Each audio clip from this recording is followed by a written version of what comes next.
Om Swastiastu. Hai semua, apa kabar nih? Kalian sehat kan? Pasti sehat dong, kan kita mau podcast hari ini. Iya nih, kita mau buat podcast. Tapi jangan lupa kenalan dulu dong. Halo semua, aku Steven Indrawan. Hai, aku Ceta. Halo, aku Irfan. Kalau aku Wulan. Dan aku Taria. Ada apa nih? Aku ketinggalan. Kenalin, aku Danendra. By the way, Sabtu ini kita ngumpul yuk. Iya nih, udah lama kita nggak ketemuan. Ya ampun, jangan dulu dong.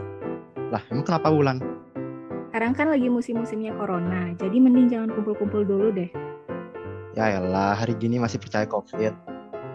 Jangan nyepelein gitu dong, Danendra. Iya, menurut www.halodokter.com, COVID-19 adalah penyakit yang disebabkan oleh virus SARS-CoV-2 yang dapat menular dengan cepat dan menyerang tubuh, terutama sistem pernapasan kita. Terus proses penularannya gimana?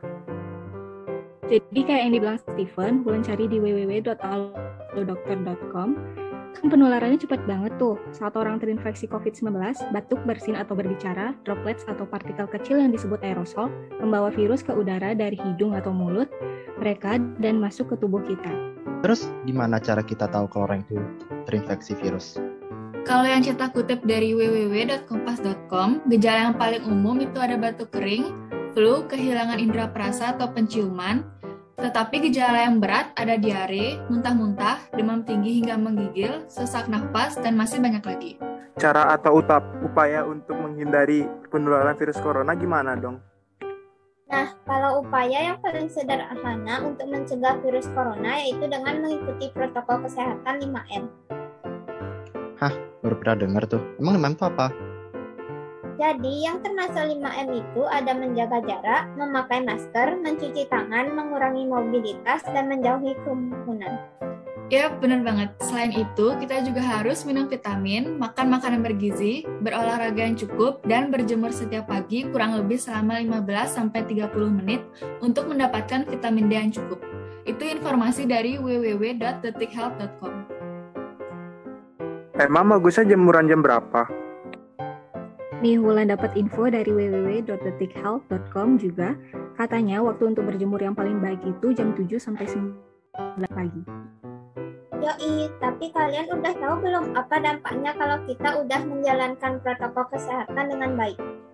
Tahu dong, kan Danendra ikut searching di Google juga tadi. Jadi, kalau kita taat mengikuti prokes, selain bisa mencegah penularan virus, lingkungan juga bisa mendapatkan dampak positif.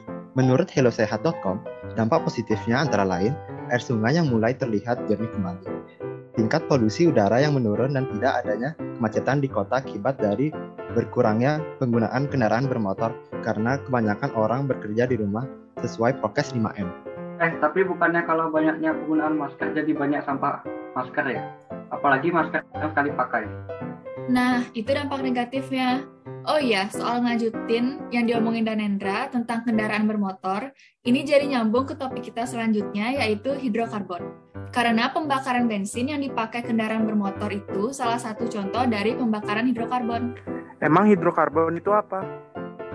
Jadi, menurut informasi yang Taria dapetin dari Senius.net, hidrokarbon adalah komponen kimia organik yang tersusun atas atom karbon atau C dan hidrogen atau dilambangkan sebagai huruf H besar.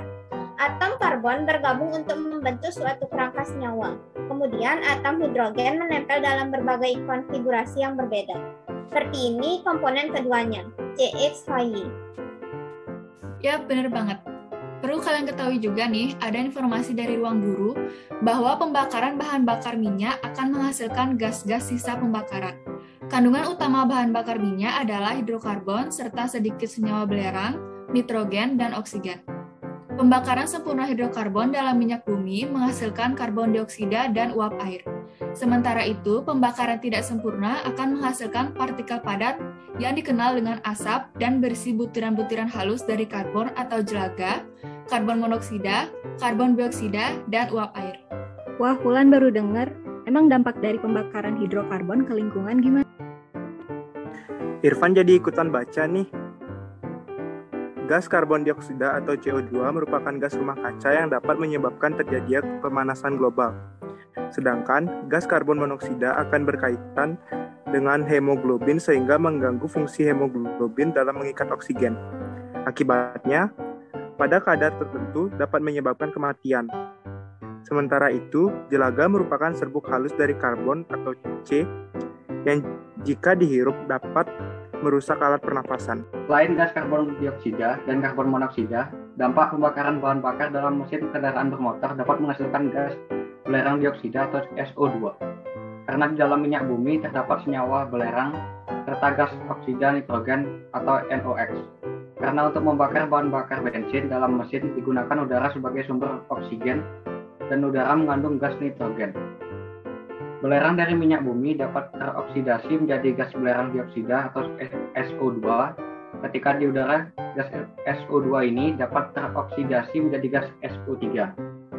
Gas SO3 ini sangat mudah bereaksi dengan air menghasilkan asam sulfat, sehingga gas SO3 ini dapat menyebabkan hujan asam.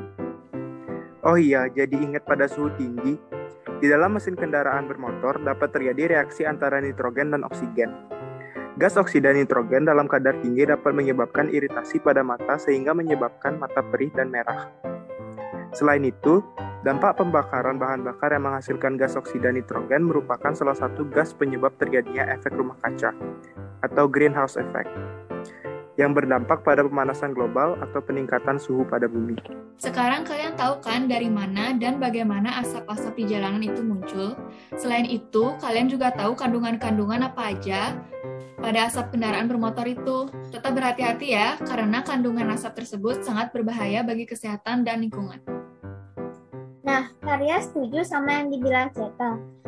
Ternyata serem juga ya dampak-dampaknya. Ada hujan asam, pemanasan global, membuat mata iritasi dan perih, merusak sistem pernapasan, hingga kematian.